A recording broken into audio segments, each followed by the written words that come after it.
Vous avez déjà entendu parler ce matin à plusieurs reprises de maladies génétiques, de maladies monogéniques, etc. Je ne vais pas du tout vous faire un catalogue des très nombreuses, même si elles sont rares pour chacune d'entre elles, mais des très nombreuses maladies monogéniques qui donnent des accidents vasculaires cérébraux et ou une démence et ou des hémorragies. Mais je vais essayer de faire ressortir quelques points importants qui sont liés en fait à la révolution technologique qui est en cours actuellement en termes de génomique. Alors déjà, pour commencer très classiquement, je ne sais pas si on peut revenir en arrière. C'est la petite truc de gauche, voilà. Donc pour revenir, pour être très classique, on pourrait dire classiquement dans les maladies cérébrovasculaires, il y a des formes polygéniques multifactorielles. Alors ces formes polygéniques et multifactorielles, elles sont de loin les plus fréquentes, de très très loin. Et en fait, il y a, vous l'avez vu ce matin dans la présentation de Jean-Louis Mas, de multiples facteurs de susceptibilité moléculaires et environnementaux intriqués les uns avec les autres, et puis le rôle essentiel donc de l'hypertension artérielle. Alors, dans ces formes polygéniques ou multifactorielles, on a tendance toujours à penser qu'il s'agit, comme elles sont communes, comme elles sont fréquentes, de variants de susceptibilité fréquents, finalement, mais qui jouent un petit rôle, en fait, qui confère un risque relatif relativement modéré, et que c'est la multiplicité de ces facteurs de risque qui vont entraîner, finalement, l'apparition de ces maladies. Et puis, alors, à contrario, dans les formes monogéniques ou mendéliennes, évidemment, qui sont de loin les plus rares, eh bien, en fait, en gros, dit un peu de façon crue, une mutation à elle toute seule est capable d'entraîner le phénotype. Donc, l'impact génétique des mutations causales est extrêmement fort. Et autant les facteurs de susceptibilité moléculaire ici sont très peu utilisables pour du prédictif, autant dans les formes monogéniques et mendéliennes, évidemment, eh bien, vu leur impact très fort, ces variations au sein de la séquence d'un gène eh bien, peuvent être utilisées pour le diagnostic, le conseil génétique, et surtout aussi la compréhension des mécanismes physiopathologiques, c'est la première piste. Alors ça, c'est ce qu'on dit classiquement. Et puis en fait, donc j'ai pris ce schéma qui est très utilisé par beaucoup d'entre nous pour montrer que les choses sont très loin d'être aussi simples que ça. Oui, il y a effectivement des allèles rares qui causent des formes monogéniques mendéliennes. C'est tout à fait clair. Il y a des variants communs qui sont impliqués et qui ont été identifiés au travers de multiples études d'associations pangénomiques pour les pathologies vasculaires cérébrales. On ne diffère pas là-dedans de multiples autres domaines de la pathologie. Mais en fait, on se rend compte de plus en plus que la situation n'est pas du tout si simple que ça et qu'il y a peut-être toute une partie des variants finalement impliqués dans les maladies, dans les formes monogéniques, qui pourraient être des variants rares, mais avec un effet qui n'est pas aussi fort que celui qu'on voit dans les maladies mendéliennes. Et puis, on voit aussi qu'il y a des maladies mendéliennes dans lesquelles il y a des formes communes. Donc, tout ça est peut-être pas du tout aussi simpliste, finalement, que ce qu'on disait préalablement. Alors, je reviens un tout petit peu là-dessus. Donc, en fait, les apports, donc c'est toujours oscillé entre finalement l'apport en termes de clinique, de recherche translationnelle, et puis les données plus mécanistiques et plus fondamentales. Donc, d'abord, c'est l'apport de l'identification des mutations causales dans les maladies mendéliennes, parce que je vais vous parler essentiellement maintenant des maladies mendéliennes, et Stéphanie Debette vous parlera au travers de l'exemple des dissections tout à l'heure, eh bien, des approches dans les maladies multifactorielles et polygéniques. Donc des outils diagnostiques très précieux pour éviter l'errance diagnostique. Je dis toujours ça parce que souvent l'errance diagnostique dans les maladies rares, elle peut être de 10 ans, 15 ans, 20 ans avant qu'on fasse le diagnostic. Le conseil génétique, un certain nombre de ces maladies donnent des manifestations chez le tout petit. On a très peu parlé, je crois même qu'on n'a pas parlé depuis ce matin des maladies cérébrovasculaires du tout petit et des accidents vasculaires cérébraux chez le tout petit. Vous allez voir qu'il en existe. Il y a d'ailleurs des pédiatres dans la salle. La possibilité, et donc le conseil génétique, c'est important en termes de diagnostic prénatal pour certaines de ces affections très sévères, la possibilité de créer des modèles animaux, les pistes pour identifier les pathways, et aussi, je dirais, à l'inverse, le retour dans le sens inverse, l'apport en fait pour la connaissance des mécanismes fondamentaux qui gouvernent l'homéostasie vasculaire. Alors ces maladies, elles sont très diverses. Elles sont très rares pour chacune d'entre elles, mais elles sont très diverses. En fait, c'est un groupe qui est très hétérogène, on en découvre finalement très régulièrement. Et c'est une maladie, ce sont des maladies qui peuvent commencer, quand je dis entre 0 et 80 ans, ça peut même commencer pendant la vie fœtale. Les manifestations en sont très variées. Ça peut se manifester sous forme de crise d'épilepsie, d'infarctus cérébraux, d'hémorragie cérébrale, ça vous l'avez entendu ce matin, de démence vasculaire. Et puis dans certains cas, certaines de ces maladies rares vont être associées à des signes extraneurologiques qui sont d'ailleurs très importants pour les reconnaître, tant en termes de diagnostic qu'en termes de recherche, lorsqu'on veut identifier les gènes de ces maladies. Pardon. Alors, il y en a, j'ai fait simple, il y en a deux grands groupes, on va dire. Il y a les maladies des petites artères cérébrales, dont vous avez beaucoup entendu parler ce matin, au travers de la présentation en particulier de Hugues Chabria, et puis, qui sont elles-mêmes un groupe très hétérogène, comme vous allez le voir, et puis ce qu'on va mettre sous un nom un peu plus, disons, général, de dysplasie vasculaire cérébrale.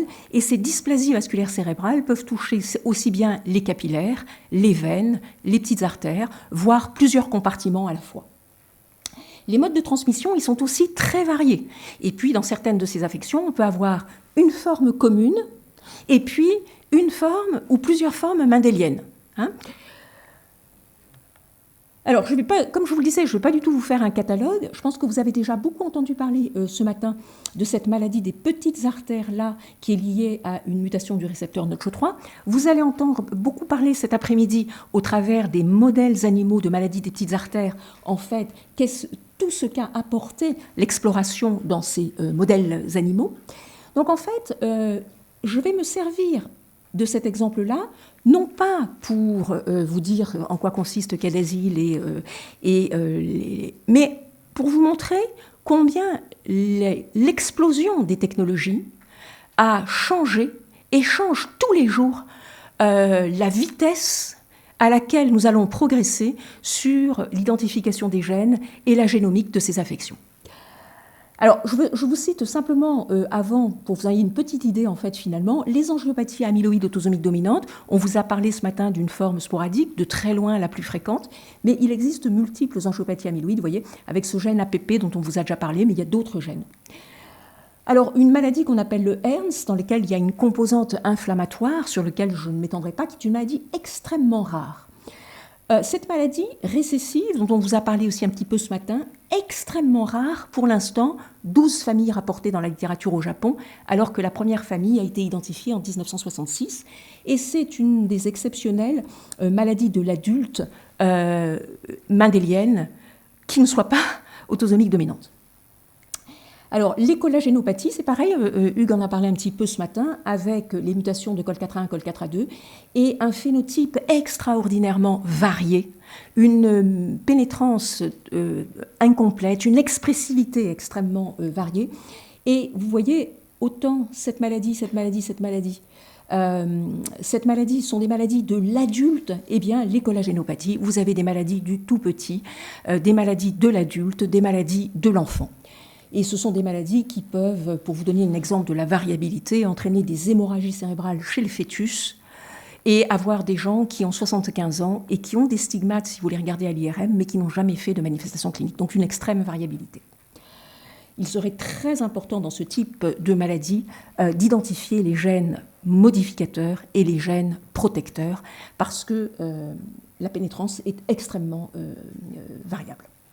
Et puis alors, j'ai mis tout ça aussi de multiples autres petits noms SVD, donc maladies des petites artères, dont les gènes sont inconnus, tant chez l'adulte que chez l'enfant, que ce soit des maladies ischémiantes ou hémorragiantes. Donc là, dans les quelques minutes qui viennent, je vais d'abord commencer par vous donner, dans ce cadre des maladies des petites artères, on verra après les dysplasies vasculaires cérébrales, Finalement, une illustration de combien la révolution technologique peut changer les choses dans l'identification des gènes et la création de modèles animaux ensuite derrière, entre ce qui s'est passé il y a quelques années en arrière. Vous voyez, le gène de cette maladie a été identifié en 1996, et maintenant, et je pense que ça c'est très important à prendre en compte, et il y a encore des révolutions tous les jours technologiques. Donc voilà, je vous ai mis un petit peu ça. Vous voyez, le premier malade en fait français qui a été rencontré, on sait maintenant que c'est un malade qui était atteint de calazyle, donc avait été vu par le professeur Marie-Germaine Bousser. Il avait un rôle essentiel également dans l'identification de cette maladie. Et puis, vous voyez, donc on s'est rencontrés, et à ce moment-là, donc en 1991, on s'est rendu compte que la maladie était autosomique dominante. Et puis, on a pu mettre en évidence, c'est pas, quand je dis nous, c'est les anatomopathologistes, Marielle Baudrimont, a pu mettre en évidence un endophénotype de cette maladie qui a été très important pour l'identification du gène.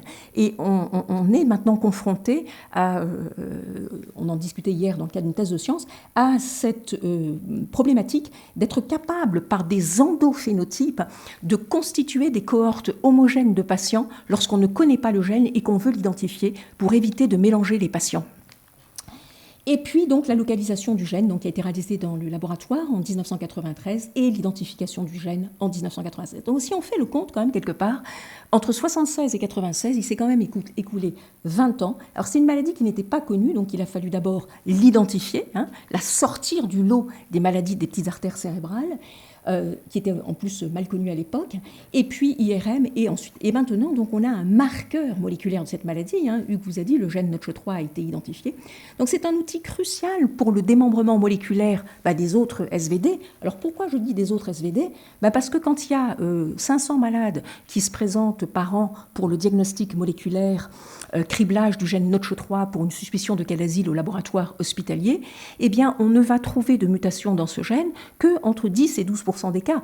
Donc, sur 500 patients, en gros, il va y en avoir 50 ou 60 qui vont être mutés dans le gène NOTCH3, et les autres, qu'est-ce qu'ils ont ?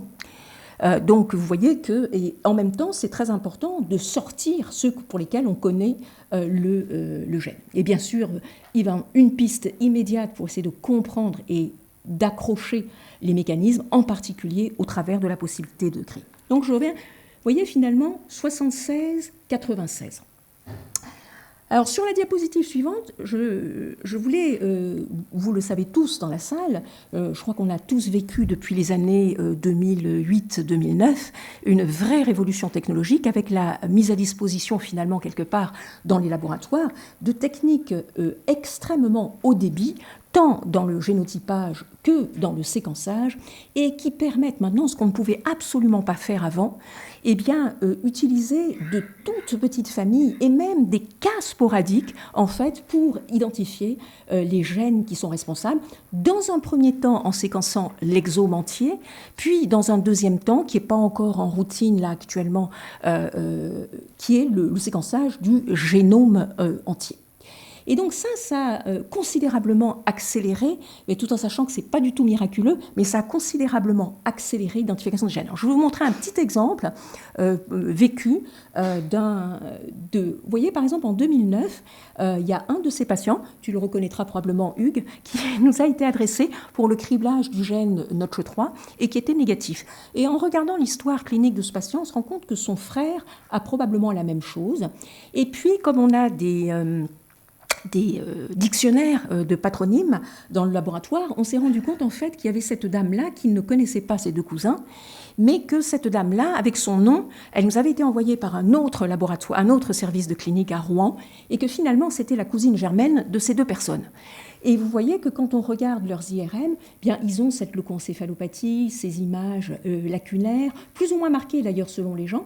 La cousine avait même, elle, des petits microbleeds, mais donc ce qu'on appelle grossièrement une leucoencéphalopathie vasculaire avec une pathologie donc évoquant une maladie des petites artères cérébrales. Ça, vous voyez, c'était le premier patient en 2009, on a dû avoir le second en 2010, peut-être là 2012-2013, je ne me rappelle plus très bien. Et on se rend compte que ces trois cousins germains, quand on les regarde comme ça, le seul mode de transmission qui est possible finalement, bien c'est un mode autosomique dominant, et on savait que le papa avait eu lui aussi, qui était décédé, des troubles neurologiques. Et donc pas de mutation dans les gènes connus. Et pour vous montrer quand même la rapidité, en fait, en 2015, eh bien, le gène était identifié et les mutations causales. Qu'est-ce qui a été fait? Un séquençage exome entier des 3 cousins, 5 gènes candidats, évidemment vous ne tombez pas tout de suite sur le bon gène, 5 gènes candidats, et en fait un séquençage au débit de ces 5 gènes candidats chez un peu plus de 200 patients non apparentés atteints d'une leucoencéphalopathie vasculaire de cause inconnue a permis de mettre le doigt sur le gène qui était muté dans 5%, donc c'est la deuxième cause finalement de maladie des petites artères cérébrales en termes de fréquence après calésile. Et ce gène code pour une sérine protéase, HTRA1, et ce qui est très intéressant, c'est qu'il en existait une forme récessive exceptionnelle au Japon avec les 2 allèles mutés. Et ça, c'est une forme donc, qui est beaucoup plus fréquente, autosomique dominante, et donc pour lequel eh bien, il y a une multitude de travaux actuellement, et en particulier dans l'exploration de la voie du TGF-bêta. Donc ça, pour vous montrer finalement un peu la révolution, comment là. Et là, actuellement, au jour d'aujourd'hui, il y a plusieurs gènes de maladies des petites artères qui sont dans le pipe et qui sont identifiés et qui vont amener et contribuer à des informations supplémentaires. Alors maintenant, je vais passer au deuxième grand groupe dont je vous avais parlé, les dysplasies vasculaires cérébrales. Alors là, c'est pareil, vous voyez, je vous ai mis une série de noms, on ne va absolument pas passer à travers ce catalogue, ça serait infaisable en 20 minutes. Des maladies que certains d'entre vous dans la salle connaissent et avec qui on travaille, donc le moya-moya, plusieurs gènes impliqués, les anévrismes cérébraux autosomiques dominants, il devrait sortir très prochainement un premier gène en fait des anévrismes cérébraux autosomiques dominants, et ce sera important parce que ça va être des choses qui vont permettre, elles sont exceptionnelles ces formes, et qui vont permettre d'avancer dans la compréhension des mécanismes de ces anévrismes. Et puis, alors, chez le tout petit, alors je cite toujours le tout petit, en fait, des mutations de protéines impliquées dans la neurovascular unit, ce sont des protéines des tight junction, et ces protéines, lorsqu'elles sont mutées sur les 2 allèles, l'occludine et JAM3, donnent une maladie récessive chez le tout petit qui donne des hémorragies cérébrales sévères.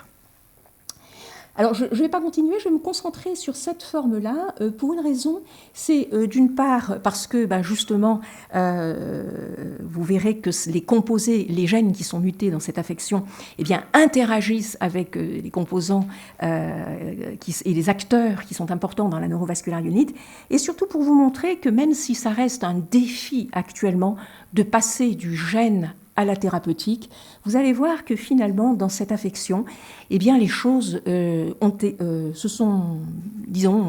explosé et on est à la phase des essais thérapeutiques chez l'homme. Alors, juste un petit résumé de ce que c'est que cette affection. Donc, les angiomes caverneux, c'est une malformation vasculaire cérébrale. Vous en voyez une vue péropératoire ici. Et à l'IRM, vous voyez ces images. Jean-Louis Mas vous en avait montré des exemples ce matin. Ça se reconnaît assez bien à l'IRM. Alors, il en existe une forme sporadique, c'est 80% des gens. Ils ont un seul cavernome et très souvent ce cavernome n'est pas symptomatique. Dans 95% des cas, eh bien, il ne va pas être symptomatique. C'est ce que montrent les séries autopsiques. Et puis vous avez par contre une forme familiale autosomique dominante qui est beaucoup plus évolutive. Et cette forme autosomique dominante, en fait, elle peut aussi s'associer à des cavernomes rétiniens, des cavernomes cutanés. Alors ça touche de nouveau l'enfant et l'adulte, ça donne des saignements cérébraux répétés, imprédictibles en fait. Et le gros problème de cette maladie, c'est que quand ces cavernomes sont dans le tronc cérébral ou la moelle, eh bien la neurochirurgie n'est pas possible et malheureusement ça peut aboutir à la mort du patient, à un état gravataire, etc. Donc il serait terriblement nécessaire pour ces formes-là d'avoir des traitements pharmacologiques permettant de contrôler la croissance, parce que j'ai bien mis dysplasie et j'ai mis ici malformation, en fait, quelque part. Non, peut-être pas, je l'ai retiré d'ailleurs, parce qu'en fait, malformation, on croit que c'est fixé, pas du tout. Il y a des lésions qui apparaissent tout au long de la vie. À 50 ans, on a beaucoup plus de lésions qu'à 25. Et donc, il faudrait pouvoir stopper l'évolution et l'apparition de nouvelles lésions, et il faudrait pouvoir pharmacologiquement traiter celles qui sont non opératoires. Et alors, en fait, comment approcher cette problématique ? Eh bien, cette problématique, on ne connaissait aucun des mécanismes des cavernomes, ni sporadiques, ni familiaux. Elle a été approchée, en fait, en particulier par notre groupe, puisqu'on a identifié donc, les 3 gènes qui sont responsables. Et donc, 3 gènes dont, en gros, on ne savait strictement rien lors de l'identification, sauf peut-être quelque chose sur celui-là, qui était un interacteur des kinases de type MEKK3. C'est la seule chose qu'on savait, il y avait un papier publié. En fait, quand on a identifié ce gène-là, par exemple, il n'y avait aucun papier dans PubMed. C'est vous dire. Donc en fait, 99 à 2005, 3 gènes identifiés, la majorité des familles étant sur ce gène. Alors là, qu'est-ce qui s'est passé ? Eh bien, la première chose, c'est que ces 3 protéines, alors que les malades ont grossièrement, on va dire, le même phénotype, même si un groupe est plus sévère que les autres. Et en fait, déjà, la première chose, c'est que ces 3 protéines n'avaient aucune homologie de séquence. Ce sont des protéines qui n'avaient pas de domaine transmembranaire, pas de domaine laissant supposer qu'elles puissent avoir une activité enzymatique. Et en fait, donc, il a pu être montré très rapidement parce qu'il y a eu énormément de chercheurs travaillant dans le domaine de la cellule endothéliale, de l'angiogenèse, qui sont venus sur ce champ. Et sur ce champ des angiomes caverneux, et se sont intéressés à ces 3 protéines. Et donc, on précisait les domaines contenus dans ces protéines et les interactions réciproques. Et alors là, je passe à une diapositive. Vous allez voir en l'espace de quelques années ce qui s'est passé. On ne connaissait rien, les gènes n'étaient même pas dans PubMed. Et voilà, en quelques années, ce qui est arrivé. En fait, je ne vais certainement pas vous commenter tout. C'est absolument incroyable ce qui s'est passé avec le nombre d'équipes qui sont rentrées dans ce champ. La première chose, c'est qu'il a été montré que ces 3 protéines, en fait, formaient un complexe cytosolique et que ces protéines, lorsque une d'entre elles manque, elles déstabilisent le complexe qui est dégradé. Donc ça pourrait expliquer pourquoi, effectivement, eh bien, le phénotype pourrait être le même alors que ces protéines n'ont pas d'homologie de séquence. Mais surtout, il a été montré beaucoup d'autres choses qui intéressent, puisque ces protéines ne sont pas que dans la cellule endothéliale, elles sont finalement dans tous les épithéliums. Et donc, beaucoup de gens s'y sont intéressés et ont identifié tous les interacteurs de ces protéines, que ce soit par exemple la protéine, alors je ne sais pas où je l'ai représentée, ICAP1, Heart of Glass, etc. Beaucoup de gens, le complexe STRIPAC, donc à la fois par protéomique et par d'autres approches. Et donc, au jour d'aujourd'hui, eh bien, je vous ai entouré d'un rond noir ces 2 signaling pathways ici. On est clairement au stade où, grâce aux travaux qui ont été faits, on sait maintenant que la perte de l'un quelconque de ces membres du complexe va entraîner d'une part une activation de la voie Rho au travers des ROC et peut-être plus de ROC1 que de ROC2, et puis une anomalie, et alors ça on va le voir dans des modèles murins, donc une dérégulation de la transition endothélium-mésenchymateuse et avec un timing donc on va revoir tout à l'heure sur une diapositive. Alors l'autre chose qui a été extrêmement importante pour cette maladie, c'est les modèles animaux. Alors celui-là ne vous sera pas présenté ce soir, donc j'ai pris une ou 2 dias pour le montrer.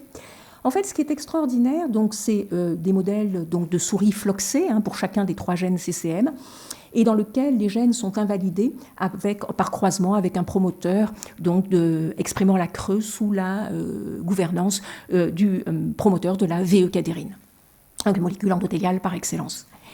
Et vous voyez que, incroyable, c'est rare chez la souris, eh bien, on a obtenu un modèle, et plusieurs équipes, on a obtenu un modèle qui reproduit, mais alors exactement, vous voyez ici, c'est un patient CCM avec une coupe de cervelet et ces cavernes qui définissent, bourrées d'hématies, qui définissent la lésion angiomateuse.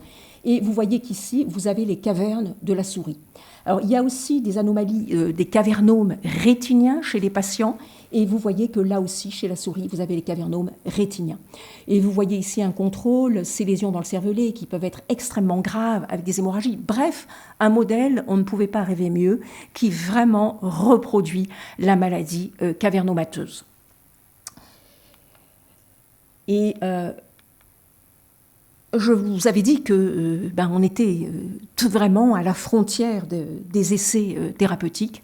Et voilà un premier essai thérapeutique donc, qui a été fait chez la souris, donc par l'équipe d'Elisabetta Dojana à l'IFOM, avec qui on collabore.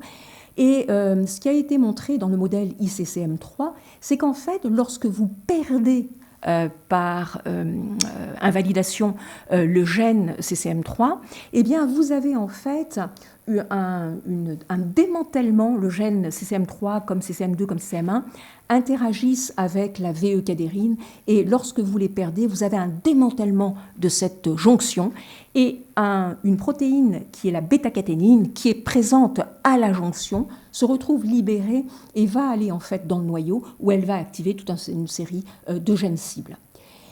Première étape, dans les 3 premiers jours après l'invalidation chez la souris, en fait, eh bien, vous avez une augmentation de cette bêta-caténine nucléaire. Puis dans les jours qui suivent, vous avez une augmentation de la voie du TGF-bêta.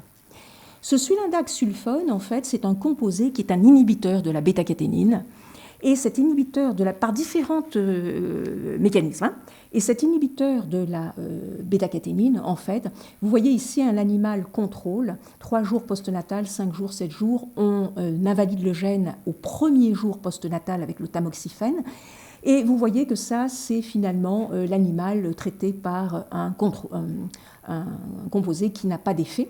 Et vous voyez que dès le 5e jour, vous voyez les lésions. Au 7e jour, ça s'est encore aggravé. La plupart des animaux meurent au 15e jour dans ce modèle qui est un modèle très sévère. Et vous voyez que quand on traite par sulindac sulfone, DP3, en fait, vous avez un retard dans l'apparition des lésions. Donc en fait, une possibilité de prévention, là, et avec discussion en cours actuellement pour les essais thérapeutiques chez l'homme. Alors, vous avez pu remarquer peut-être, si vous regardez, que en fait, c'est une prévention, mais si vous regardez bien, au 9e jour postnatal, eh bien, il y a un échappement et on a l'impression que les lésions recommencent à apparaître. Et donc, en fait, très vraisemblablement, ce traitement par sulindac sulfone, même s'il a un effet qui est préventif, ne sera certainement pas suffisant. Et donc, en fait, c'est pour vous montrer les différentes approches. Donc ça, c'est un projet dans lequel notre équipe est core partner, donc un ERANET européen. Et donc, pour tenter d'identifier le plus possible de drogues qui seraient relevantes pour ce traitement, en fait, il existe un modèle de cavernome chez le poisson avec, lorsque vous invalidez l'un quelconque des gènes CCM, vous avez le même phénotype chez le poisson. Vous voyez le poisson contrôle ici, avec ici un poisson contrôle qui a une énorme dilatation de l'atrium et du ventricule, en fait.